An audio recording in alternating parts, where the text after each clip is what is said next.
자, 이제 정책 대담의 순서로 넘어가도록 하겠습니다. 지속 가능성을 위한 사회적 합의라는 큰 주제로 말씀을 나눠볼 텐데요. 앞서 여러분께 계속 광고를 해드렸습니다만 슬리도닷컴을 통해서 여러분의 질문을 입력하실 수가 있겠습니다. 토론 이후에 질문을 풀어가는 시간 함께 하도록 하겠습니다. 자, 그럼 좌장님과 토론에 함께 해주실 세 분을 모시도록 하겠습니다. 좌장님 조명래 환경부 장관님 무대 위로 모시겠고요. 그리고 토론 미니 발제를 해주실 문국현 한솔섬유 대표이사님 모시도록 하겠습니다. 아까 기조연설을 해주셨습니다. 김은미 이화여자대학교 국제학 교수님 모시겠고요. 그리고 마르코 마르투지 세계보건기구 아시아태평양 환경보건센터장님 앞서 발표를 해주셨습니다. 같이 무대 위로 모셔보도록 하겠습니다.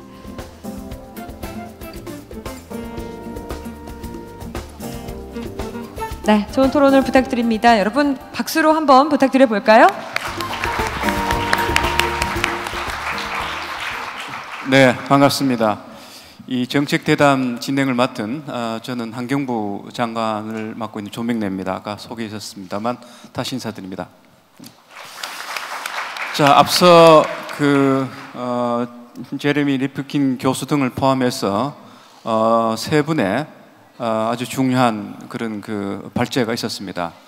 특히 제레미 리프킨 박사의 강의는 상당히 인상적이고 많은 감명을 주셨습니다. 특히 지금 우리가 살아가는 이 시대가 전면의 어떤 위기 시대라는 것을 다양한 데이터를 통해서 이렇게 설명을 하셨고, 또 우리가 안전하게 생명적 삶을 살 수 있는 시간이 얼마 안 남았다라는 그런 경종을 울리면서 그것을 돌파할 수 있는 여러 가지 경로에 대한 혹은 방법에 대한 그런 제안 설명이 있었습니다. 정책 대담에서는 이와 같은 지속 가능성이 전면적으로 지금 위기를 맞고 있는 이 시대에 우리의 어떤 생명적 삶의 지속성을 이어나가기 위해서는 어떻게 해야 될지, 물론 큰 상황에 대한 진단이 있었습니다만 다시 한번 진단을 하면서 우리 전문가들의 경험과 지식을 가지고 우리가 그것을 해석할 수 있는 그런 정책이 되든 혹은 실천 방법이 되든 이런 것을 한번 고민을 하는 그런 시간으로 꾸리도록 하겠습니다. 이 정책 대담의 전체의 그 주제는 지속 가능성을 위한 사회적 합의입니다. 우리가 지속 가능성이란 말을 아주 오랫동안 써왔습니다만, 또 대한민국은 지구상의 어느 국가보다도 국가 정책으로 지속 가능한 발전이라는 것을 아주 중요하게 추진을 해왔고, 저도 오랫동안 이 분야에 몸을 담아왔었습니다. 하지만 과연 우리 사회가 지속 가능한가, 또 나아가서 이 지구촌 사회는 지속 가능한가라는 그런 질문을 한다면 반드시 그렇지 않다는 것을 오늘 여러분들의 감명 깊은 그런 강의와 이 설명을 통해서 다시 확인이 된 겁니다. 자, 이런 문제를 우리가 다시 맞닥뜨리면서 지속 가능한 사회를 위하든 미래를 위하든 그 사회적 합의, 물론 이때 합의라는 것은 실천을 전제로 한 합의가 되겠죠. 이 사회적 합의를 어떻게 이끌어낼 것인가라는 것이 이 정책 대담의 주제가 되겠습니다. 자, 이런 주제를 우리 모두 머리에 좀 입력을 하고 짧은 시간에나마 이 사회적 합의를 도출할 수 있는 그런 지혜로운 방법들을 한번 고민하도록 하겠습니다. 그 대담을 하기 전에 제가 패널들을 다시 한번 소개해 드리겠습니다. 먼저 왼쪽 끝에 계시는 제를 중심으로 해서 아까 좋은 SDG 관련된 그 발표를 해주셨던 이하여대 김은미 교수님이십니다. 예, 아까 그 보고에서도 발표에서도 아주 감명 깊은 여러 가지 활동 상을 이렇게 보시셨습니다만, 이 글로벌 지속 가능 발전 보고서를 작성하는 그 그룹을 세계 독립 과학자 그룹이라고 이렇게 칭하네요. Independent Group of Science, 그 그룹에 활동을 하시면서 SDG와 관련된 새로운 어떤 그런 실천의 혹은 정책의 방향을 진단하고 처방하는 그런 멋진 보고서를 내신 것 같습니다. 그 다음에 두 번째 중간에 계시는 분은 WHO 아태 환경보건센터 센터장으로 최근에 부임하신 마르코 마르투지 박사님이십니다. 예, 참고로 아태 환경보건센터는 우리 환경부하고 서울시가 여러 가지 좀 기여를 해서 설립을 하게 됐습니다. 뭐 설립이라기보다는 그 센터를 한국으로 유치하게 됐습니다. 그리고 그 센터장 선임을 상당히 오랜 기간을 거쳐서 우리가 했었는데 아주 훌륭한 그 센터장님을 우리가 모시게 되어서 이 동북아의 혹은 동아시아의 새로운 어떤 그런 이슈를 할 수 있는 환경 보건 문제를 상당히 그 다자 협의의 어떤 방식으로 해결할 수 있는 그런 여러 가지 어떤 정책의 발굴이라든가 국가 간의 협력이라든가 혹은 개별 국가의 어떤 정책 과제를 도출하는 그런 중요한 일들을 이제 본격적으로 할 것 같아서 우리 환경부로서도 굉장히 많은 기대를 하고 있습니다. 그다음 세 번째 제 바로 옆에 계시는 문국현 우리 한솔 섬유 대표 이사님이십니다. 예, 우리 그 문국현 대표이사님은 옛날에는 아마 여러분 다 기억을 잘 하실 겁니다.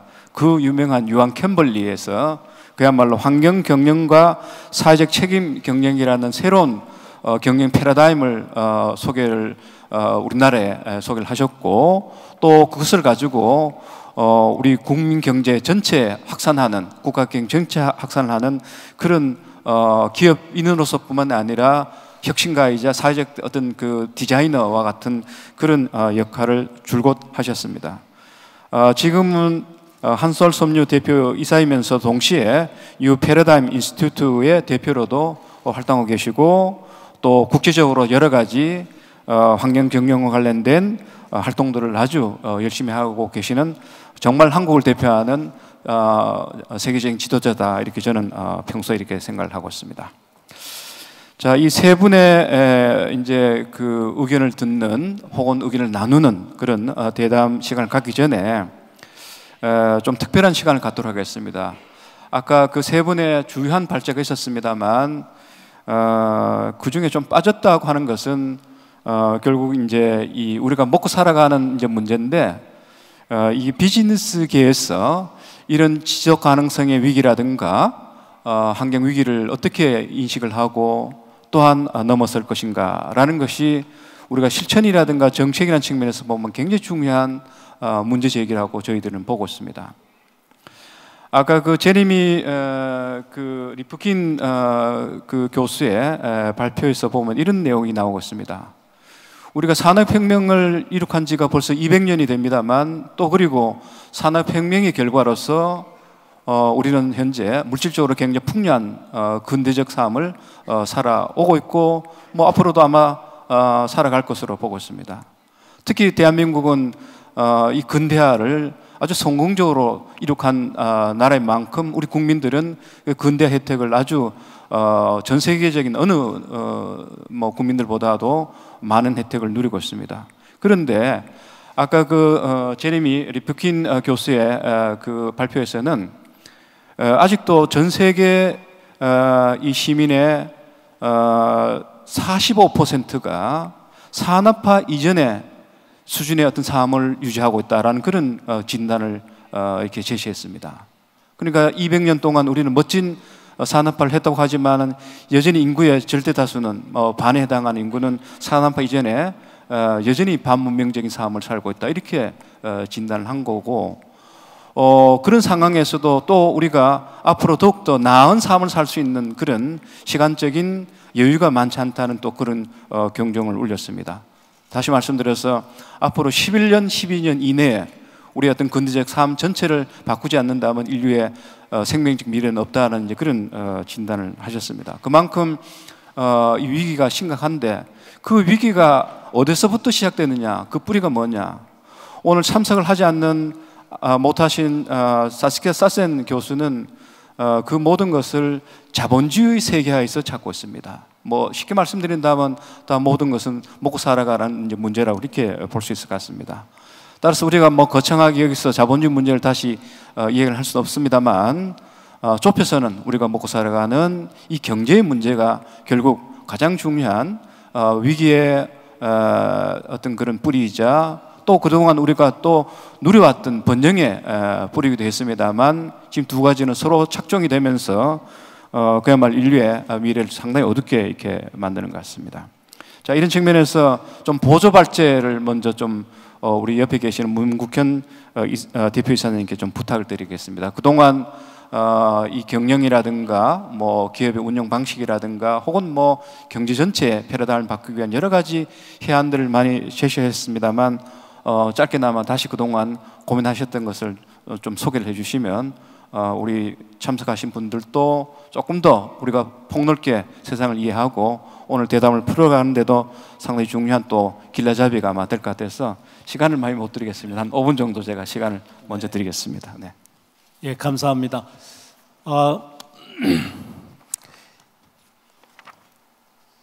저희가 2015년에 가졌던 그런 어떤 꿈과 열망, 2030년까지는 달라질 수 있지 않을까 이런 생각을 했었던 것 같습니다. 그렇지만 현재로 봐서는 그렇지 않은 것 같습니다.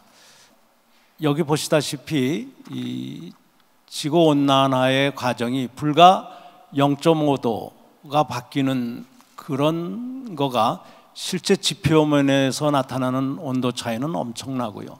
앞으로 이것이 1.5도까지 올라간다라고 했을 때 생길 수 있는 이런 지구온난화와 과격한 기후변화의 문제는 상상을 초월하는 것 같습니다.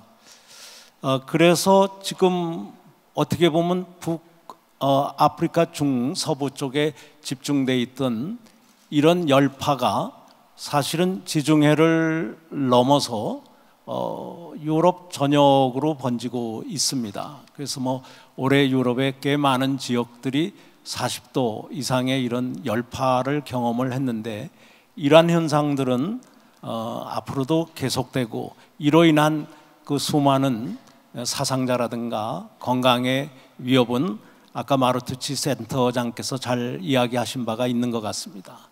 이제 이것은 러시아 전역으로도 번지고 있고요. 또 나아가서 보시면 미국의 캘리포니아, 새로운 세계 경제를 이끌고 있는 이 캘리포니아 지역에서 작년, 재작년 2년간에 난 화재가 우리 남한 크기만한 산림을 없애버렸습니다. 지금 산림을 늘려서 탄소 배출의 한 10%를 줄이자는 것이 세계적인 합의였는데 10%를 줄이기는커녕 사실은 그 탄소 고정을 시킬 수 있는 숲을 현재 과건조 현상, 기후변화가 온도만 높이는 게 아니라 과건조 현상을 가져오기 때문에 발화도 쉽게 되고 그 다음번에 진화도 어렵게 되는, 그래서 캘리포니아 한 지역에서만 없어진 숲이 300km, 300km 이 정도 되는 겁니다. 지금 이것은 오스트레일리아도 마찬가지입니다. 그래서 세계 전역에서 이런 일이 일어나고 있고요. 또 뭐 잘 아시다시피 우리 지금 아시아 지역으로 와서 보면 북한의 산림 황폐화 문제, 물론 전체 면적의 30% 미만이라고 하지만 그 30%의 문제도 굉장히 심각한 이 가난과 영양실조라든가 많은 문제를 일으키고 있습니다. 여기도 아주 심각하고요. 땔감이 없어서 여기 인공위성 사진에서 보시다시피 상당히 피해가 황해남북도 지역에 아주 심각합니다. 그리고 뭐 중국과 한국은 완전히 탄소 경제에 중독돼 있다 할 정도로, 물론 벗어나려고 애는 쓰지만 아직도 지난 3, 40년 동안의 탄소 경제를 함부로 이용했던 거에서 오는 대가를 치르고 있다고 봅니다. 또 일본은 이 해일을 그 어느 때보다도 많이 받고 있습니다. 전에 후쿠시마 사태도 지진에 의한 것도 있습니다만 기타 요인들과 함께 해일이 많이 일어나고 있고요. 이번에 엄청난 태풍 피해도 사실은 이 기후 변화의 한 과정이라고 이렇게 볼 수 있습니다. 그 외에도 이런 지역 분쟁 때문에 미국이 신고립주의로 가는 것은 세계 협력이 가장 필요한 시기에 지구촌 기후변화 대응 협력은 물론이고 다양한 면에서의 불평등 문제를 확산할 가능성이 많습니다. 여기에 덧붙여서 기술 혁신 시대의 미중 간에 불가피하게 벌어질 수밖에 없는 이런 갈등들이 이 아시아 지역에서 굉장히 심각한 경기 후퇴를 가져오리라고 봅니다. 그동안 미국과 일본, 한국, 중국이 연계된 세계적 글로벌 밸류 체인이 있었는데 이것을 통해서 미국이 중국 한 나라한테 수입하는 것이 5,500억 달러나 됐었습니다. 또 우리나라한테서도 무역고가 한 2,500억 달러가 양국 합하면 되고 이랬는데 이런 것들의 근본적인 변화가 일어나고 있는데 우리의 체제는 또 우리의 아시아의 협력 체제는 이것에 대한 대비가 없는 상태입니다. 이제 이노베이션 해야만 됩니다.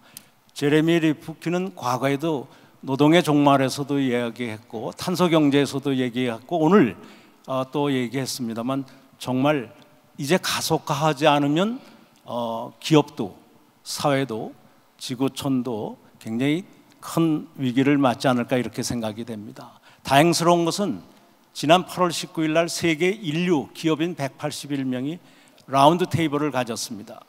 제레미 리프킨이 오늘 얘기한 것들, UN SDG 골에서 이야기하는 것, 그리고 우리 마르투치 센터장께서 얘기하는 것들을 거의 망라한 결의를 새로운 경제를 이끌어가겠다는 기업인들의 선언이 있었습니다. 이것이 11월 중에 유럽으로 번질 것이고요. 곧 이어서 아시아 지역까지 확대되기를 저는 고대하고 있습니다. 그 중에 일부 비슷한 생각이지만 달리 표현된 중요한 것을 보면 일단 스마트 경제를 활용할 줄 알아야 되고 에너지를 30-40%를 줄일 수 있는 그런 새로운 플랫폼을 만들어 가야 되고 우선 정부부터 바뀌어야 됩니다. 그리고 도시가 바뀌고 오토노머스 비클에 의해서 교통량이 지금부터 50% 이상 줄 수 있는 그런 스마트 시티와 스마트 정부와 스마트 경제로 가야 된다고 봅니다. 이걸 위해서는 평생학습 체제가 크리티컬합니다. 스마트 경제가 소수 엘리트에 의해서 이끌어질 수도 없지만 설령 이끌어진다 하더라도 엄청난 불평등이 올 것입니다. 이러기 위해서는 평생학습을 통해서 모두가 신기술의 수혜자가 되도록 하고 새로운 플랫폼의 수혜자가 되게 해야 됩니다. 이것을 통해서 혁신과 창업에 기반한 창업정신에 기업가 정신에 기반한 새로운 일자리를 수없이 만들 수 있어야 됩니다. 이것은 이미 이 창업 경제를 이끌고 있는 세계 주요 경제권에서 입증된 바 있습니다. 그리고 여기 나와 있다시피 이제 정부와 민간이 따로 가면 안 됩니다. 그 어느 때보다도 함께 가야 되고 공감 경영을 하고 공감 사회를 이끌어 나가야 됩니다. 그것을 통해서 사람과 지구를 같이 구원할 수 있는 그리고 번영과 평화와 지속 가능성을 담보할 수 있는 그런 새로운 대화와 합의 체제 그리고 협력 체제를 만들어야 됩니다. 그리고 여기 나와 있다시피 우리 대한민국에도 한때는 가장 강력한 지속가능위원회가 정부 대통령 기구로 있었는데요. 이런 것을 다시 활성화하고 그리고 우리보다 앞서 있는 유럽 그리고 동남아 국가들과 함께 힘을 합해서 비록 미국이 일시적으로 주도적인 역할을 못하더라도 여기에 대처해 나가야 된다라고 봅니다. 그리고 무엇보다도 이 기온난화를 완화시킬 수 있는 10% 가까이를 줄여줄 수 있는 그러한 숲 확장 그리고 도시숲 또 세계 주요 지역의 산림보호 이런 것들이 아주 긴박하고요. 가장 중요한 것은 액셀러레이션입니다. 그리고 실천입니다. 이 탄소 경제로부터 빨리 벗어나는 기업, 정부, 시민사회, 학계의 노력이 필요하고 국제사회의 공감, 협력이 필요하다고 생각합니다. 함께 갈 때 저희는 이 남은 10년 여기에서 큰 전환점을 만들 수 있지 않을까 이렇게 생각합니다. 감사합니다. 예, 고맙습니다.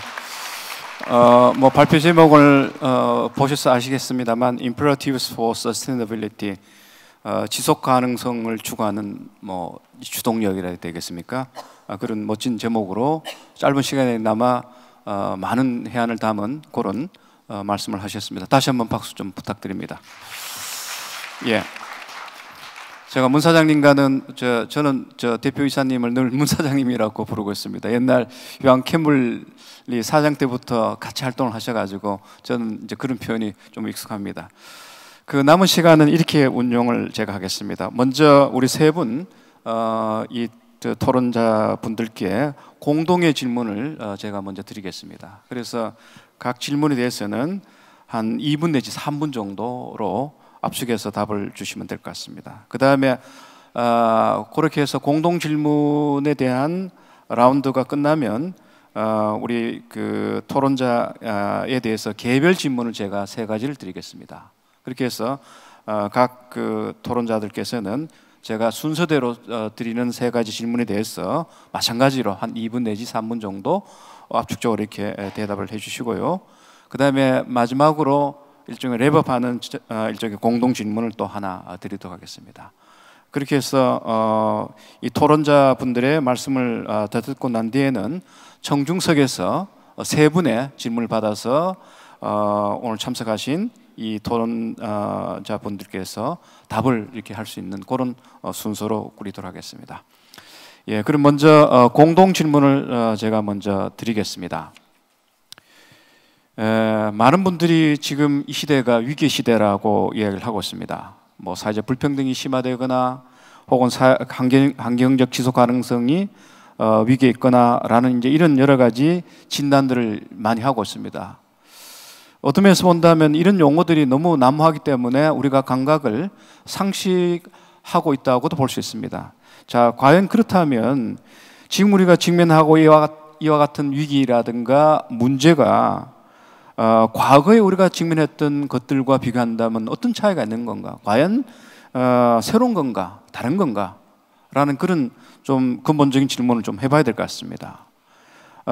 가끔씩은 혹은 조금 비판주의적인 어떤 시각을 갖고 있는 사람들은 위기라든가 뭐 이런 것들을 다소간 과정하는 측면이 없지 않아 있습니다. 따라서 이 시대 우리가 직면하는 각종 이 위기가 과거에 우리가 직면했던 도전들과는 과연 어떤 차이가 있는 건가? 왜 이 시대의 위기를 우리가 그토록 더 고민해야 되는 건가? 또 대응을 해야 되는 건가? 라는 그런 질문을 먼저 해보고요. 아울러서 뭐 앞에 발제에서도 드러났습니다만 지금 기후변화가 가져오는 각종 여러 가지 환경 위기란 것이 지구촌사의 모든 사람들 혹은 모든 지역에 똑같은 것으로서의 영향이라든가 결과를 초래하고는 있지 않는 것 같습니다. 그만큼 기후변화도 사람에 따라서 지역에 따라서 국가에 따라서 차등적인 불평등한 결과와 효과를 드러내는 것 같습니다. 또한 대응 방식도 그런 것 같고요. 다시 말씀드려서 이 지정학적 관점에서 기후변화의 대응이 어떻게 우리가 이해를 하고 또 지역별로 차등화된 그런 인식과 접근을 우리가 어떻게 해야 되는지 다시 말씀드려서 기후변화의 지정학적 어떤 그런 차이 이런 것을 어떻게 이해를 하고 대응해야 되느냐 뭐 질문이 좀 큽니다만 2가지를 묶어서 제가 첫 번째 공동 질문을 이렇게 드리겠습니다. 자, 그럼 먼저 마르코 마르투지 박사님께서 답을 해주시면 어떨까 제안 말씀을 드립니다. 네. Yes, thank you very much. It is indeed a big question, actually many questions, and in 2-3 minutes it's not easy. I would say that of course I don't have an answer to that, but I like the way it's framed in this discussion, because this discussion and the setup of this event, I was extremely pleased to see that it's framed in a way that doesn't shy away from the difficult issues. We talked about inequalities. This question incorporates a part that refers to different responsibilities across the world. the countries that are the biggest emitters of climate change gases, for example, are the least vulnerable. There is this big injustice at global level. So some words, some very critical words have been mentioned already. Capitalism. It's not everywhere that you would hear a big event like this mentioning the word. We heard about trade-offs. It's not all about win-wins. There are some heavy political decisions to make. So it requires a strong political drive. It requires leadership from groups and countries at different levels. And I think Korea, given this setup, can really play a big role. I'm really impressed, I have to say, by this conversation, which in my experience would not happen equally in other parts of the world, and some have been mentioned. We have the private sector involved, and the private sector is saying very strong words as well, and that's extremely important. So to come a little bit to the question, is this crisis different from the past? Yes, I think so, because I mean it's been announced and warned about for many years, but now the severity is becoming apparent. We have a bit of a countdown to go through, and that makes a difference. Every day really makes a difference compared to the day before, and every day has to be used to scale up action. If this is too pessimistic, if this reinforces, if it takes away some of the impact of the words about urgency, I don't know, but in a sense this is the reality. And the involvement of a strong media group like we have here, I think is essential. As I mentioned in my presentation, one issue that the WHO is putting a lot of interest in, a lot of value in, is innovation in communication. We have to develop new, more powerful narratives. We heard about from the youth, and that's a very strong voice. We heard from the private sector. We must hear more from the people that are typically unheard of, the marginalized, the vulnerable. So that's probably one of the ways forward to raise the level of the conversation and really promote action. Some action is already underway. I'm not saying that it's not happening, but we want more of it. 예, 그 두 번째 제가 이렇게 함께 묶어서 질문했던 것 중에 이 위기가 특히 뭐 그 기후 변화만 하더라도 이게 나라에 따라서 지역에 따라서 그 영향이 아마 다른 것 같습니다. 우리 마르투시 센터장님, 유럽에도 오래 사셨고 또 한국에도 이제 오셔서 사시게 되는데 이게 그 기후 변화라는 것이 유럽과 아시아에서는 어떻게 차별적으로 받아들인지 여기에 대해서 한번 간단하게 뭐 경험을 가지고 한번 답을 해주시면 어떨까? 제가 보충 질문을 드립니다. 아까 질문에는 답이 안 됐어서. Well, there are many, thank you, there are many commonalities. One that springs to mind is the high level of air pollution in cities, which has many reasons, including climatic and sort of global changes. So that's a commonality that, I mean, I think it requires a very similar type of response, which has to do with several sectoral policies, transport, industry, agriculture, both locally and regionally. Something that might be different include, I don't know, maybe a different pattern of food production and commerce, which is also a very, very important source of emissions, which is very often underrated. The amount of resources used for food production is phenomenal. It accounts for something like 20% of global emissions, and that might require a different approach. But that said, I think it's a very good question that we need to do more work about. 예, 고맙습니다. 예, 그러면 김현미 교수님께서도 꼭 좀 질문이 포괄적입니다만 네. 사회학자시니까 아마 잘 정리를 해주실 것으로 기대를 하겠습니다. 네. 네, 감사합니다. 좋은 질문 감사드립니다. 우선 그 과거와 지금을 비교해서 유사한 점을 말씀을 드리면 제가 그 발표 자료에서도 보여드린 1987년에 발표된 그 브런틀랜드 리포트 Our Common Future, 우리 공통의 미래에 보면 화두가 그때도 빈곤과 환경이었습니다. 그래서 빈곤을 대체하기 위한 경제 발전과 환경 문제를 이렇게 보면서 이 둘 사이의 갈등을 어떻게 조정하고 어떻게 하면 불평등을 줄여가면서 이 과제를 해결하나 하는 거여서 어떻게 보면 과제는 아직도 같다 이렇게 생각이 되는데요. 다른 점도 분명히 있는 것 같습니다.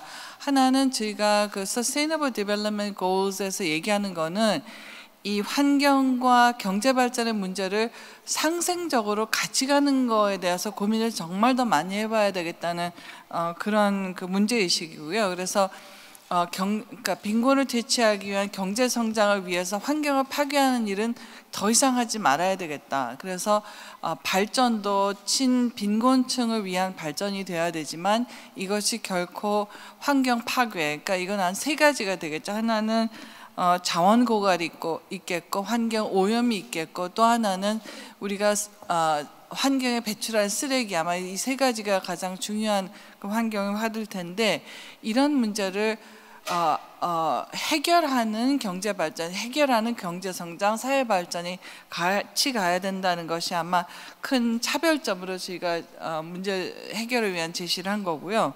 또 하나는 그 1987년이나 그 전에는 그렇게 큰 화두가 아니었던 기후 변화라든가 불평등이라든가 테러리즘이라든가 이런 새로운 이슈들이 세계적으로 나타나지 않았기 때문에 그런 문제들, 새로운 문제들에 저희가 좀 고민을 해봐야 된다는 것이고요.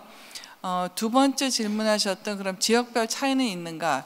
특히 그 기후 변화에 따른 지역적 차이는 분명히 존재하고요. 굉장히 놀라운 거는 아시아 태평양 지역에서 유난히 자연재해가 더욱 빈번히 발생하고 사망자, 사상자 수와 그 경제, 그 재산에 대한 피해가 훨씬 많습니다. 저는 사회학자였기 때문에 이것이 인구 밀도 때문에 그렇다고 생각을 했거든요. 그러니까 경제 성장과 인구 밀도가 굉장히 이렇게 조밀조밀하게 살고 있는 아시아 대륙의 특성상, 그러니까 똑같은 자연재해를 당하더라도 더 많은 사람이 사상자가 나고 또 더 많은 재산 피해가 있지 않나 했는데, 제가 그 환경 공학 하는 교수님들하고 같이 자연재해 Disaster Risk Reduction 연구를 하면서 보니까 이게 아시아, 동남아시아 지역의 해수면 온도가 다른 세계 어디보다도 해수면 온도가 높다고 합니다. 그래서 자연재해가 더 집중해서 아시아 태평양 지역에 더 많이 일어나고 그 빈도도 높지만 그 강도도 심해진 걸 알 수 있습니다. 그래서 단순히 우리가 많이 모여 살아서 이런 생기는 결과가 아니라 자연 현상이 지금 이렇게 그 기후 변화에 의한 그 악영향이 아시아 태평양 지역에 집중적으로 나타나고 있습니다. 근데 사실 우리는 제가 유럽 학자들하고 일해 보면요, 유럽 학자들은 기후 변화에 대해서 굉장히 경각심도 많고 연구도 많이 하고 있는데 정작 피해를 많이 당하고 있는 우리는 약간 남의 집 불 보듯이 하는 것 같아요. 그래서 조금 더 이 문제에 대해서 경각심을 가지고 저희 과학자들이 주는 자료들, 연구 자료를 좀 통해서 증거를 가지고 이 문제에 접근했으면 좋겠다는 생각입니다. 예, 고맙습니다. 예, 우리 저 문 대표이사님은 어떻게 생각하십니까? 이제 지속 가능성을 뭐 이제 기후라든가 뭐 여러 가지로 이제 또 경제 또 사회 여러 가지 얘기가 되고 있는데, 불과 지구 평균 온도가 0.5도 올라간 거가 이제 지금 실질적으로는 지표면에서 뭐 6도, 또 실감, 체감하는 거는 10도 이상 올라가는 그런 그 폭염을 경험하듯이요. 기업의 수명도 과거에는 90년 가까이 존재하던 기업의 수명이 지금은 12년 정도로 줄었습니다. 삼성이 중국에서 스마트폰 1위 위치에서 9위까지 떨어지는 데는 5년밖에 안 걸려서 사실상 중국에서 철수해야 되는, LG는 이미 그렇고요. 이 디지털 경제의 특성도 파괴력이 엄청나지만 기후변화의 이 파괴력도 엄청나기 때문에 소위 말하면 디지털 경제를 저희가 엑스포넨셜 이코노미 그로스, 이 엑스포넨셜 그로스를 가능하게 하는 이코노미다라고 그러는데, 이 기하급수적인 변화와 성장을 가져다 주는 이 디지털 스마트 경제가 있는가 하면 우리 주변의 삶의 질과 조건을 기하급수적으로 악화시키는 기후변화, 이 양대의 변화에 대해서 저희가 특별한 조치가 필요한 겁니다. 특히 새로운 일자리가 수억 개가 만들어질 텐데, 새로운 일자리 수억 개에 대한 대처를 교육기관이나 정부나 기업이나 개개인들이 하지 않고, 그것이 어느 일정한 지역에서만 일어나고 과거에 70억 인구가 살던 전체 지역에서 일어나지 않는다면은 이 잡의 대이동에 따른 이 사회 불평등과 지역 간 불평등은 상상을 초월할 정도가 되고, 지금 기후 변화로 인한 이 클라이밋, 이 기후 이재민들이 지중해 주변에 몰려 있는 것이 아니라 이제는 전 세계적으로 기후 변화와 디지털 경제 변화에 대처 못한 그 대가를 치르게 되리라고 봅니다. 그래서 우리는 대처 방식도 달라야 됩니다. 전에는 교육기관, 기업, 사회, 정부가 따로 갈 수도 있었지만, 이제 포괄적이고 종합적이고 융합적인 그런 통합적 접근을, 그래서 민간의 파트너십을 활성화해서 사람과 지구촌에 대한 그리고 번영과 이 평화, 또 그로 바탕으로 한 지속 가능성에 대한 공동 대처를 하지 않으면 기업의 미래도 없고 경제의 미래도 없고요, 또 이 지구촌에 엄청난 일자리와 기후 변화에 따른 위기가 이렇게 올 수 있다고 생각이 됩니다. 예, 시간이 없기 때문에 답이 조금 제 질문과는 좀 다른 측면이 없지 않아 있습니다만, 그냥 이 정도로 답을 듣고요. 이어서 개별 질문으로 제가 넘어가겠습니다. 시간이 없기 때문에 아까 제가 세 가지 질문을 드리겠다고 했습니다만, 한 두 가지를 압축해서 제가 이렇게 질문을 드리겠습니다. 문 대표님 지금 금방 말씀을 하셨는데요. 제가 이어서 좀 질문을 드리겠습니다. 아까 그 제레미 레프킨은 문명, 경제, 사회 분야에서 근본적인 어떤 변화가 도모돼야 한다라는 이제 그런 경종을 이렇게 올리셨는데요. 자, 이런 그 제레미 레프킨의 우리가 의견을 받아서 우리가 기업이 혁신을 한다고 한다면 도대체 어떻게 해야 되는 건가? 다시 말씀드려서 이 기업 혁신이 레프킨이 말한 문명, 경제, 사회의 근본적 변화에 기여하려 한다면 구체적으로 어떻게 기업이 혁신을 해야 되는지 좀 큰 질문입니다만 첫 번째 질문 드리고요. 마찬가지로 좀 이어서 제가 그 하나의 질문으로서 묶어서 하나 더 드리겠습니다. 이 기업이 혁신을 해야 사실은 지금의 이 그 기후 변화와 같은 위기를 근본적으로 우리가 처방하고 넘어갈 수 있는 중요한 길을 우리가 이제 열 수 있다고 보는데요. 문제는 과연 기업이 그런 책임과 역할을 다할 수 있을 건가라는 그런 질문은 나올 수밖에 없습니다. 왜냐하면 아무래도 기업은 이를테면 전통적으로 보더라도 주주의 이윤을 이제 극대화하고 또 시장 경쟁에서 살아남기 위한 여러 가지 어떤 그런 경영을 해야 되기 때문에 이와 같은 기업이 하고자 하는 것과 우리가 극복하고자 하는 기후변화의 어떤 위기에 어떤 그런 대응 논리 간에는 다소간은 괴리와 격차 또 모순이 있지 않나 하는 그런 이제 여러 가지 이제 문제 지적이 있습니다. 자, 이런 측면에서 과연 기업들이 이런 그 기후변화 시대를 이겨 나갈 수 있는 주체로서 진정한 이 사회적 책임을 다할 수 있을 건가라는 이런 의문들이 계속 이제 제기되고 있습니다. 그래서 그 두 가지는 서로 비슷한 질문이 되겠습니다만 묶어서 답을 해주시면 좋을 것 같습니다. 네.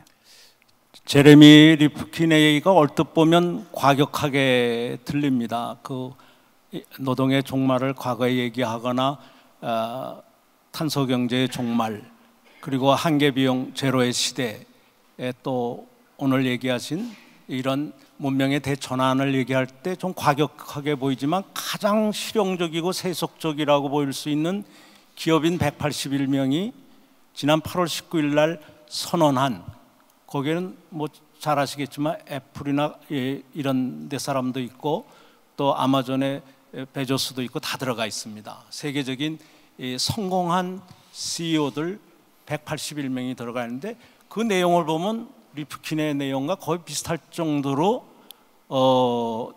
표현은 리프킨이 과격해 보이고 기업인들이 얘기한 것은 상당히 그 점잖아 보이거나 좀 순치된 것처럼 보이지만 내용은 같습니다.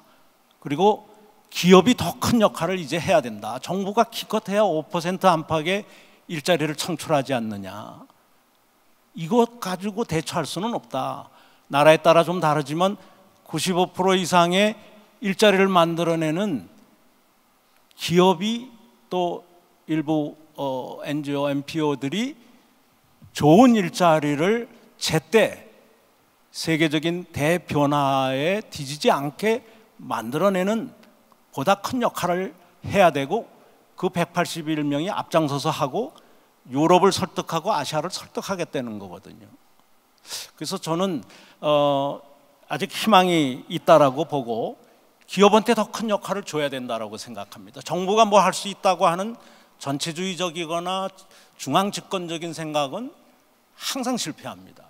기업과 교육계가 사회와 함께 정부와 함께 갈 때 이런 제레미 리프킨이 얘기한 한계 비용 제로의 사회, 탄소 경제에서의 완전한 자유스러움, 기후변화의 극복, 이것이 가능하다고 보고요. 여기에는 평생학습 체제가 기업 리더들의 선언 또 결단, 의지 못지않게 평생학습 체제가 꼭 자리 잡아야만 기회균등이라든가 이 변화를 가속화하는 것을 할 수 있고요. 아까 그 181명의 선언에 보면 여태까지는 스탁홀더스 이코노미가 마치 기업의 사명인 것처럼 일부에서 주장을 했는데 끌려왔는데 이제 그렇지 않다. 스테이크홀더스 이코노미로 가서 이제 주주는 전체의 일부고 나머지 사회 구성원,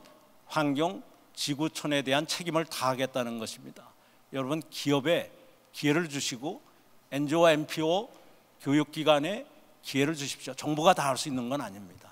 예, 그럼 이어서 좀 구체적인 질문을 하나 더 드리겠습니다. 우리 한국 기업의 현주소에 관한 어떤 질문이기도 한데요.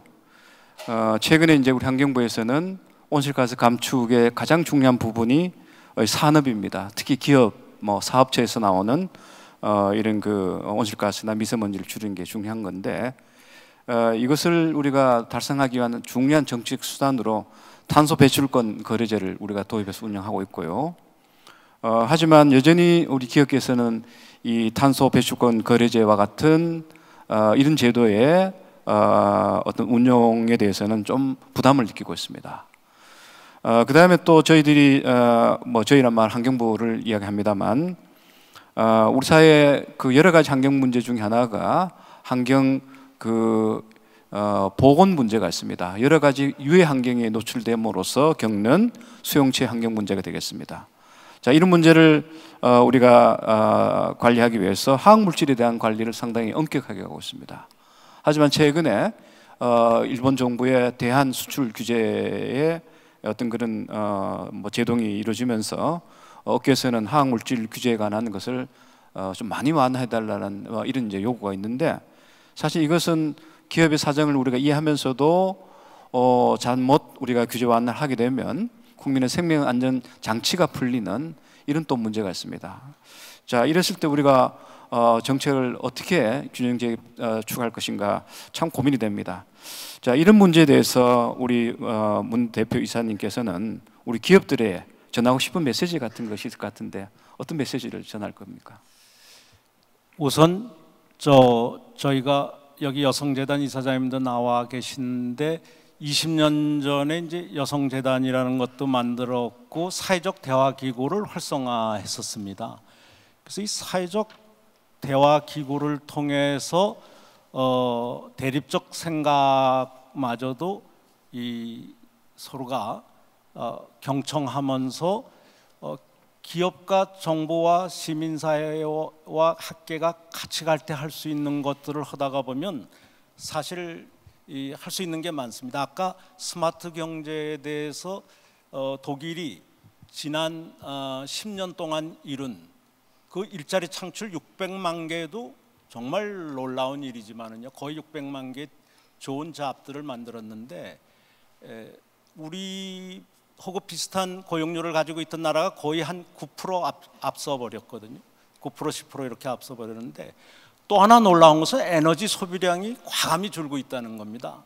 이 디지털 트윈이라는 기술이라든가 이런 것을 과감히 우리나라의 모든 기업도 도입하게 하고, 그쪽으로 또 대학이 따라오고 평생학습이 따라오고, 이러다가 보면 탄소 배출권 문제가 훨씬 쉬운 문제가 될 수 있는데, 과거 방식으로 하니까 비즈니스 애즈 유저보다는 뭐 35%가 늘어나는 걸 가정해 놓고 거기서 3억 톤을 줄이겠다고 하는데, 그것은 조삼모사나 같은 거거든요. 근본적으로 어떻게 6억 톤 가까이 늘어난 한국에서의 탄소 배출을 30-40%를 기술과 프로세스 혁명과 교육 혁명을 통해서 또 공감 사회 경영을 통해서 이것을 줄여나갈 수 있을 건가? 이것은 하루바삐 대통령 직소 대통령이 함께 공동의장으로 참여하는 그런 위원회가 발족해서 유럽의 선도그룹들의 도움도 받아가면서 대처하면 기업도 빨리 살고 환경도 빨리 좋아지고 이 탄소 배출권 문제도 근본적으로 준다고 봅니다. 그리고 북한 하나에서의 REDD나 CDM, SDM 가지고도 한 1억 톤 정도는 저희가 탄소 배출권을 확보할 수 있는 점도 감안할 필요가 있습니다. 예, 감사합니다. 제가 문 사장님은 옆에서 이렇게 그 말씀을 들어보면 늘 이렇게 배울 게 많고 늘 앞서가는 생각을 하고 계시는 것을 보고 있습니다. 저희 환경부가 환경을 단순한 규제 수단과 대상으로 삼는 것이 아니라 환경을 통해서 보다 적극적인 어떤 가치를 창출하는 어떤 그런 대상으로 이게 삼고자 하고 있습니다. 이제 그런 것을 실현하는 하나의 정책의 영역이 바로 환경을 녹색 산업화의 중요한 영역으로 삼는 이런 이제 대상이 될 텐데요. 지금 우리 환경부에서는 이 녹색 내지는 환경 산업의 어떤 그런 그 혁신 성장 산업화를 정책으로 좀 추진하고 있습니다. 아마 이걸 할 때 우리 문 사장님의 여러 가지 가르침을 많이 받아야 될 것 같습니다. 예, 그럼 이어서 두 번째 마르코 마르투지 센터장님께 질문을 드리겠습니다. 예, 그 강연에서 이 기후 변화가 어떻게 인간의 이 건강에 영향을 주는지, 특히 이 기후 변화가 특히 취약계층에 많은 여러 가지 영향을 차별적으로 이렇게 많이 주는 것으로 이렇게 설명을 하셨습니다. 우리나라에서는 이런 문제를 주로 환경 정의의 문제로 바라보고 있습니다. Environment Justice의 문제로 바라보고 있고, 우리 정부는 환경정책기본법에 환경정의라는 그 개념이 그 정책의 중요한 하나의 가치 개념으로 지금 들어왔습니다. 우리 환경부는 특히 환경 불평등의 문제의 한 예로서 건강 불평등 문제를 중요한 환경 정책의 대상으로 지금 삼고 있습니다. 아마 이런 정책들은 대개 미국으로 본다면 클린턴 정부 이후 유럽은 일찍이 또 도입이 됐고요. 아마 유럽에서 이와 같은 환경 정의에 기초한 환경 정책이 도입되는 것은 우리와 다른 여러 가지 정치 문화, 이를테면 우리가 견려하고 있는 사회 민주주의적인 어떤 그런 정치 문화가 환경 가치를 다른 가치와 대등하게 여기고 그것을 정책으로 골고루 다룸으로써 이런 환경 불평등을 해소하는 주요 정책들이 환경 정책의 내용으로 들어오는 것 같습니다. 자, 그래서 질문을, 유럽의 정부들은 환경 정의적 관점에서 어떤 새로운 정책적인 조치들을 지금 취하고 있는지요? 뭐 그건 한국 입장에서 본다면 상당히 배울 점이 되겠습니다. 그래서 유럽에 오랫동안 활동을 하셨기 때문에 유럽 정부들이 펴고 있는 환경 정의 관점에서 추진하고 있는 정책들이 어떤 것이 있는지 뭐 개략이라도 소개해 주시면 좋을 것 같고요. 이와 같이 환경 정의에 초점을 둔 환경 정책은 전통적인 환경 정책은 대개 환경 매체에 대한 환경 질의 관리를 우선으로 하고 있습니다. 이를테면 수질을 개선한다든가 대기질을 개선한다든가라는 내 주변에 있는 환경을 주로 걱정하는 그런 정책을 한다면, 이 환경 정의에 초점을 둔 환경 정책은 환경의 문제가 이제는 외부의 환경 문제가 아니라 나의 환경 문제로, 수용체 환경 문제로 돌아오는, 그래서 환경 보건, 환경 질환 이런 것들이 상당히 중요한 환경 문제로 대두하고 있습니다. 따라서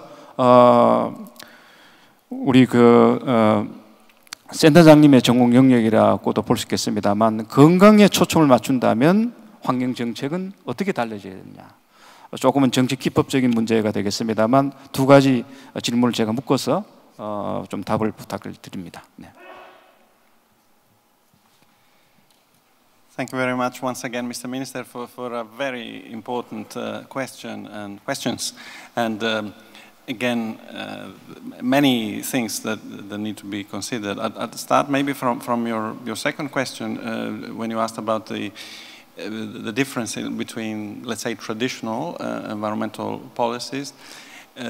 If I understand correctly, you referred to policies that look at maybe global impacts and the kind of the common goods. If you look at the average life expectancy, the average benefit from a policy, you might see some pictures, and I also showed in my own presentation that globally we are on a positive trend for health. Globally speaking, life expectancy has been growing in virtually everywhere. Poverty has been reducing. But of course, in more recent years, there's been a lot of attention paid also to the distribution of those indicators, the indicators of health and well-being, as well as the indicators of impacts, environmental pressures. And that, of course, when you look into that, the picture is very different. And it's been, in Europe, you asked about Europe, but I don't think it's only in Europe. There's been a lot of emphasis on the fact that the existence of these inequalities really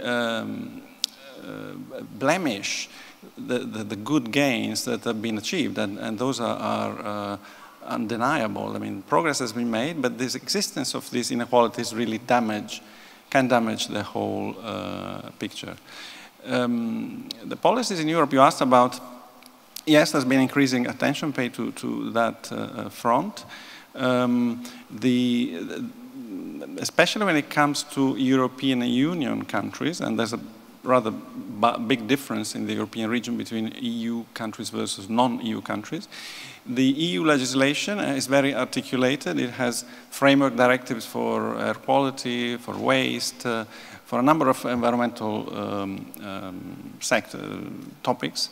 And they are very, very forward-looking, very good framework directives, talking about limits, talking about criteria, and giving the overall spirit of legislation, which is now developed into national legislation and implementing act.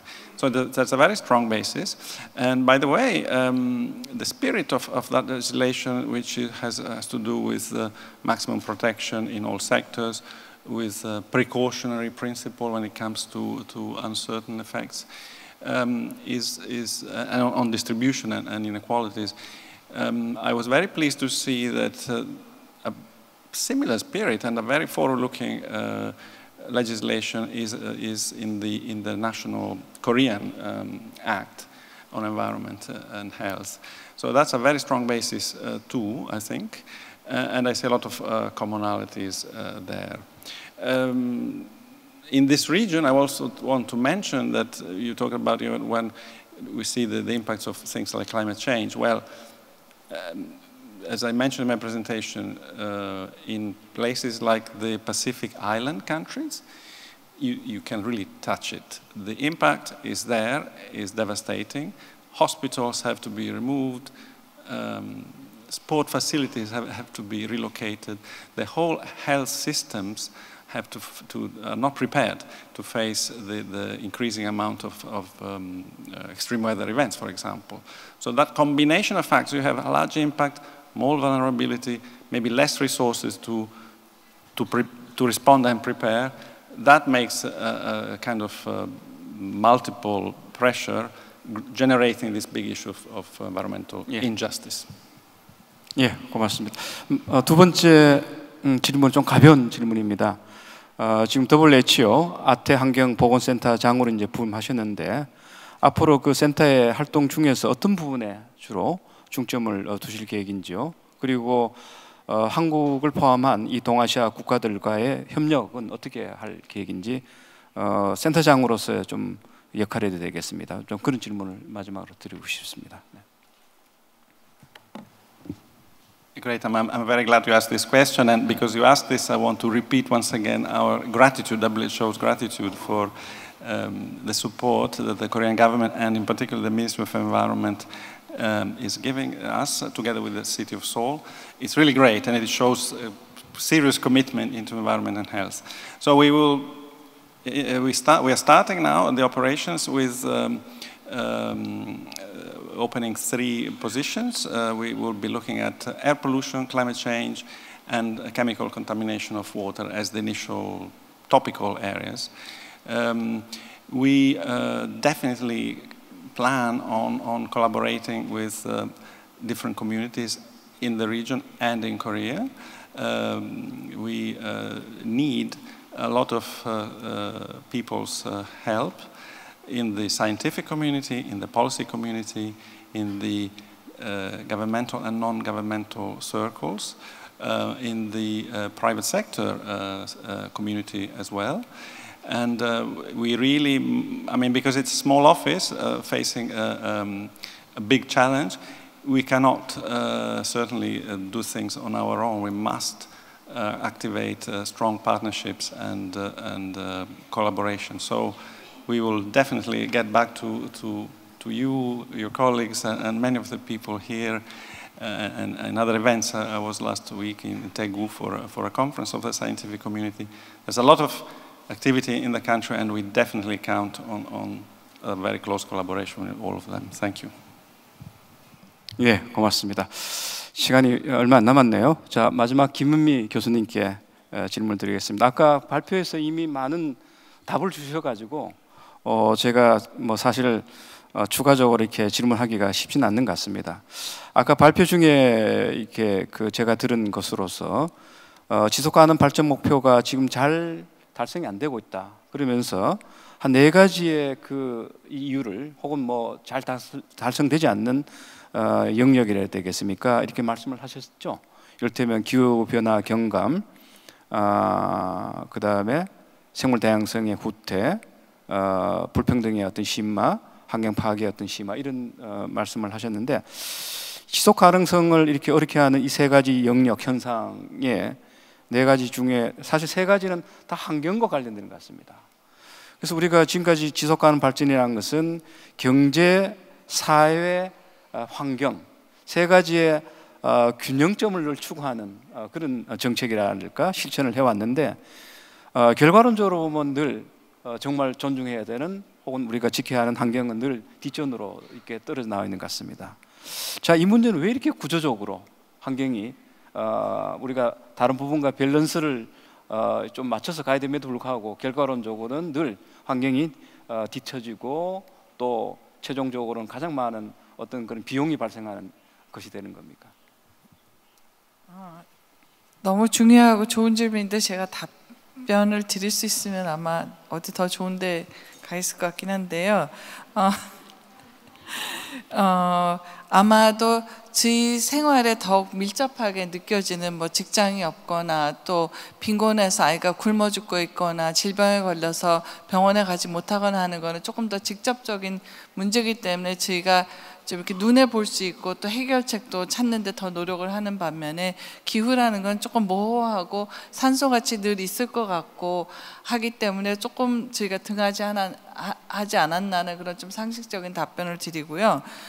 저희가 이번에 그 글로벌 서스테이너블 디벨롭먼트 리포트를 하면서는 사실은 그 팀에는 환경 하시는 선생님들이 훨씬 많이 계셨어요. 그래서 저희들도 많이 배우게 되면서 이 기후변화 대응이라든가 생태 다양성 감소 문제라든가 그 쓰레기 배출 문제 이런 것들이 그냥 우리가 환경의 문제를 보면서 남의 불이 아니라 이것이 경제 활동이라든가 사회 활동하고 밀접히 연관되어 있다는 걸 다시 한번 좀 볼 수 있었던 것 같아요. 그래서 이 Sustainable Development Goals나 그 GSDR 한 거를 보면서 과학적인 좀 자료를 증거를 제시하면서 어떻게 하면 이거를 함께 해결할까 하는 그 고민이 좀 깊어져야 되는 것 같아요. 그래서 환경을 따로 놓는 것이 아니라 우리가 경제 삶을 더 유익하게 하는데도 환경이 같이 들어야만 더 유익하고 이런 속으로 가야 되는 것 같습니다. 그래서 그 기업들에 대한 그 추세도 보면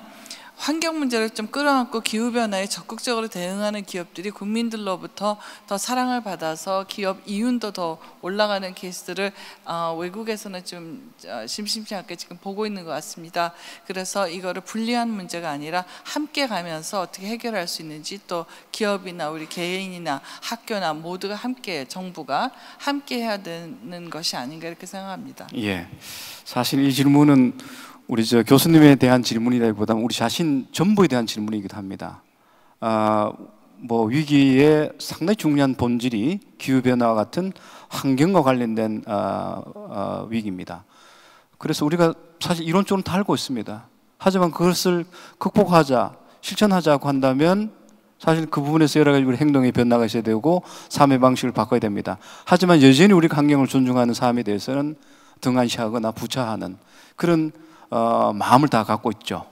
그래서 환경 문제는 화려한 말의 잔치에 해당하는 것이지 실질적으로 우리 환경 가치 실현하기 위한 실천과 행동은 여전히 뒤처져 있는 것이 현실입니다. 그래서 이 문제를 또 뻔히 알면서도 또 그 환경을 부차적으로 다루는 행동이라든가 정책을 계속 우리가 또 이어가고 있습니다. 이런 악순환의 고리를 언제 우리가 어떻게 끊어야 될지 정말 근본적으로 오늘 이 자리에 한번 다시 생각을 했으면 좋겠다는 생각이 들고요. 마지막 질문 하나 드리겠습니다. 조금 기술적인 문제인데요. 아까 그 보고서에서 6개의 엔트리 포인트와 4개의 레버리지라는 좀 어려운 표현을 썼습니다. 상당히 중요한 지속 가능성을 실현하기 위한 정책 수단들의 조합이라고 저희들은 보고 있는데요. 자, 이게 뭐 좀 막연한 질문입니다만 가령 우리나라 같은 경우에 그 6개의 엔트리 포인트와 4개의 레버리지를 조합한다면 어떤 식으로 하는 것이 우리나라의 지속 가능성을 구현하는 하나의 방법이 될 것 같습니까? 지금 저희가 6개 그 엔트리 포인트로 얘기하고 있는 거는 시스템으로 좀 접근해야 된다는 거기 때문에 여기에는 그 휴먼 웰빙, 그러니까 인간의 삶의 질, 지속 가능하고 공정한 경제, 그러니까 식량 시스템, 에너지 시스템, 도시 또 페리 얼반 시스템, 글로벌 인바이러먼털 커먼스라고 제가 썼는데요.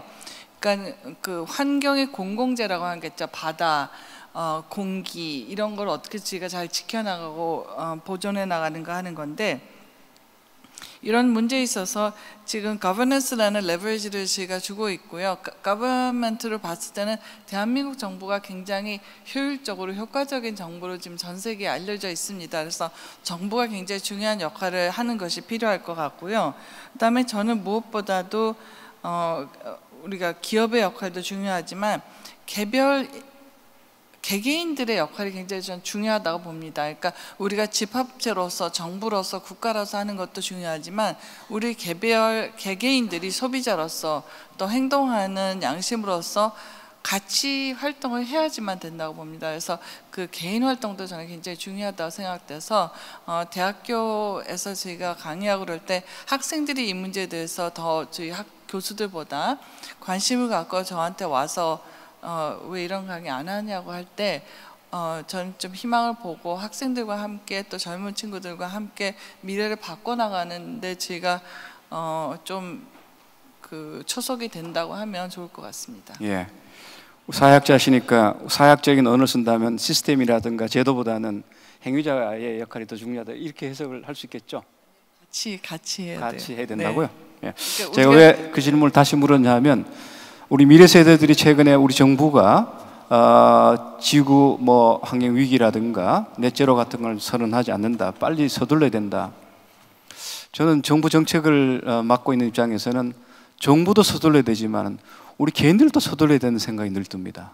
물론 이제 우리 교수님께서는 양쪽이 같이 가야 된다 그렇게 답을 주셨기 때문에 어느 한 주체의 책임으로만 돌릴 수는 없는 것 같습니다. 그럼에도 불구하고 제가 받은 상당히 중요한 임프레션은 행위자들의 특히 우리 개인이라든가 집단이라든가 좀 환경적 자의식을 갖고 먼저 솔선수범하는 이런 것이 중요한 해결의 난 출발점이 되지 않을까 이런 생각이 듭니다. 자, 그러면 마지막으로 공동 질문 하나씩 드리겠습니다. 아까 제가 모두의 말씀을 드렸습니다. 이 마지막 우리 이 토론의 주제가 이 정책 대담의 주제가 지속 가능성을 위한 사회적 합의를 어떻게 도출할 것인가, 어떤 프로세스를 통해서 사회적 합의를 도출할 건가. 사실 쉽지 않은 질문입니다. 하지만 그 정책 대담의 주제 자체가 지속 가능성을 위한 사회적 합의라는 것이기 때문에 좀 어렵지만은 우리 토론자들께서 마지막으로 거기다 좀 답을 주시면 좋을 것 같습니다. 우리 문 선생님부터 시작하실까요? 세계에는 격차가 있는 것 같습니다. 그러니까 기업을 운영하거나 사회를 운영하는 프로세스, 서비스, 또 뭐 교육, 정책, 이 격차를 이해를 하는 그런 자리를 마련해서 베스트 프랙티스라는 것이 어느 나라, 어느 산업, 어디에서 잘 되고 있는가, 베스트 에듀케이션은 어디서 일어나고 있는가, 베스트 팔러시는 어떻게 되어 있는가 하는 이 격차에 대한 이해를 우선 인식하고 그 다음에 나라별로 또 영역별로 대화가 끊임없이 이루어지다가 보면 이미 가장 빨리 탄소 경제로부터 벗어나는 프로세스와 프로덕트나 이 서비스와 팔러시가 이미 존재하는데 우리는 그것을 다시 정부 혼자의 힘으로라든가 기업 혼자의 힘으로 해결하려고 그러면 오래 걸리거든요. 그래서 이 격차에 대한 이해, 이미 우리 창밖에 발생한 미래, 나쁜 미래도 있지만 대처하는 좋은 미래도 있는데 그것에 대한 빠른 이해와 국민 전체의 공감대가 필요하다고 생각합니다.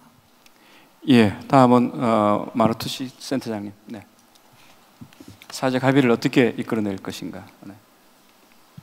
Yes, that's another difficult one, and out of many things that could be said, I'd like to maybe single out one criteria which I would give priority to, and I would say transparency. Transparency in the process to gain social consensus requires letting all stakeholders in the process, and by making it as clear as possible, mapping out the stakeholders' values, the kind of underlying ethical basis that they carry, opinions, and interests. And I focus interests because I think very often very good attempts at initiating a social dialogue and a social negotiation can be made difficult by the presence of undisclosed vested interests that can really demolish the legitimacy and the credibility of a social conversation. So expose the interests, legitimate and not, to the maximum extent possible, I think would give a good support to the social consensus that is so important. Thank you. 예, 고맙습니다. 예, 마지막으로 우리 김은미 교수님 답을 기다리겠습니다. 저희가 그 Sustainable Development Goals가 목표가 17개나 돼서 너무 많다고 하시는데 그거가 만들어진 과정이 세 가지 프로세스가 같이 갔었는데요. 하나는 UN 회원국들 간의 논의들을 했었고요. 또 하나는 굉장히 중요한 거는 전 세계 사람들에게 그 문호를 개방을 해서 시민사회, 기업, 대학 뭐 누구든지 제가 굉장히 여러 개의 플랫폼을 운영하면서 인터넷으로 다 그 의견들을 전 세계로부터 수렴을 했습니다. 저는 빈곤 그 플랫폼을 운영을 같이 했었는데요. 이런 걸 통해서 전 세계 시민들의 의견을 받았고, 마지막으로는 그 당시 반기문 사무총장이 Eminent Persons Group이라는 걸 운영하시면서 정말 현자들의 모임을 하나 또 운영해서 이게 세 가지가 같이 갔고요. 한국에다 적용을 해보면 Public, Private, Global 이 정도로 하면 어떨까 싶습니다. 그래서 국회나 또 행정부가 중심이 되는 정부 측의 이런 논의들을 좀 한 편에서 해주시고, 또 두 번째로는 Private이라고 하면은 우리가 기업, 또 시민사회, 학생, 일반 개인들이 보다 참여적으로 할 수 있는 아주 오픈된 플랫폼을 열어가지고 시민들의 목소리를 한꺼번에 듣는 그런 굉장히 중요한 작업을 해야 된다고 보고요. 또 마찬가지로 좀 전 세계에서 이런 문제에 대해서 정말 현인들이 계실 텐데 그분들의 지혜를 또 빌리는 그런 것도 자문으로 운영을 하면 어떨까 싶습니다. 예. 뭐 시간이 없기 때문에 좀 더 자세한 설명이 필요할 부분이 없지 않아 있는 것 같습니다만 답변은 이 정도로 듣겠습니다. 그 지속가능 발전을 위한 지속가능 사회적 합의를 어떻게 이끌어낼 것인가, 뭐 그 방법은 한 가지는 아닐 터입니다. 그 제가 읽은 안토니 기든스의 기후변화의 정치학의 내용을 이렇게 좀 소개를 하면, 기후변화를 잘 대응하는 나라일수록 그 나라의 어떤 그런 특징을 보면 민주주의가 상당히 발달된 나라다. 그리고 민주주의의 정도와 기후변화의 대응 간에는 상당한 상관관계가 있다는 것을 그 책에서 중요한 결론이자 함의로 이렇게 제시하고 있습니다. 그는 지속가능 발전을 위한 사회적 민주적 합의를 어떻게 이끌어낼 것인가와 관련되어 있다고 저는 보고 있습니다. 그만큼 앞으로 우리 사회가 환경 위기를 극복하면서 지속가능한 사회로 나가기 위해서는 우리 국민들 사이에서 이 문제를 어떻게 인식하고 어떻게 우리가 해결할 것인가에 대한 인식으로부터 실천에 이르는 모든 분야에서 국민들이 합의하고 또 합의를 가지고 실천하는 이런 것이 있을 때 그런 가능성이 있다고 저는 보고 있습니다. 그런 의미에서 지속 가능성을 위한 사회적 합의의 도출은 여러 방법으로 또 여러 경로로 여러 기법으로 우리 사회에서는 고민을 해야 될 것 같습니다. 네, 마지막 토론 그 정도로 정리를 하고요. 제가 본래 당초에는 플로의 질문을 받아서 답을 이렇게 하려고 했었습니다만, 현재 지금 저희들이 부여받은 시간에서 7분을 지금 초과하기 때문에 주체적인 한결에서 청중석에서 제안한 질문에 대해서는 모아서 별도로 이렇게 답을 드리겠다고 합니다. 따라서 이 자리에서는 우리 패널리스트들이 답을 드리는 것은 생략을 하도록 하겠습니다. 단지 제기된 질문에 대해서만 간단하게 소개를 하면서 마치도록 하겠습니다. 첫 번째 질문은 대개 기후변화와 지구의 지속 가능성을 담보하기 위해서는 이 교육의 중요성을 강조하고 있습니다. 그 교육을 어떻게 펼칠 것인가 라는 데 대한 의견을 듣고 싶어 했습니다. 그 다음에 지속가능 발전이라는 것은 결국은 그 과정에서의 여러 가지 내용이 있습니다만 폭력이 없고 평화가 담보되는 절차가 있어야 된다라는 이런 포괄적인 질문을 했습니다. 따라서 이런 그 평화를 담보하는 과정을 통해서 지속 가능성을 어떻게 이끌어낼 것인가, 이런 조금은 어둠에서 본다면 지속 가능성과 평화가 함께 이어지면서도 쉽게 이어지지 않는 그런 복잡한 좀 질문을 이렇게 했습니다. 그 세 개의 질문이 대개 이제 그런 질문이고요. 세 개 질문 중에서도 두 번째는 평화를 위해서 현재 유엔에 상정 중인 DPCW 제 10조 38항에 대해서 어떻게 생각하느냐라는 또 그런 질문이 있습니다. 어쨌든 제기된 네 가지 질문에 대해서는 우리 한결에서 좀 정리하셔서 뭐 홈페이지에 띄우시든 어떻든 간에 답을 주시기 바랍니다. 자, 그러면 뭐 저희들이 거창한 주제를 가지고 정책 대담을 시작했습니다.